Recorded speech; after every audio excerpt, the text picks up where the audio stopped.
மழை நிற்காம பெஞ்சிட்ருக்கு. இந்த டைமில் ஸ்வீட்டாக ஏதாவது சாப்பிட்டா நல்லாயிருக்கும்னு தோணுச்சு. பூரி பண்ணேன். அதோட கேசரியும் பண்ணலான்னு ஒரு பிளான் பண்ணேன். ரொம்ப சூப்பராக இருக்கும் இந்த பூரி கேசரி காம்போ.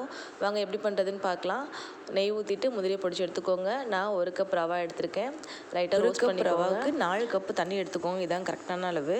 கொஞ்சம் ஃபுட் கலர் ஆட் பண்ணிக்கோங்க. எனக்கு என் பொண்ணுக்கு எல்லோ கலர் தான் பிடிக்கும். அதனால் yellow colour food colour add பண்ணேன்.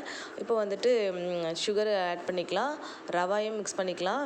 தண்ணி கொதிந்ததுக்கப்புறம் ரவா மிக்ஸ் பண்ணிவிட்டு கொஞ்சம் கொஞ்சமாக கிளறி விடுங்க, கட்டிப்படாமல் இருக்கும். நான் ஏலக்காய் வந்து சேர்த்துக்கிறேன்.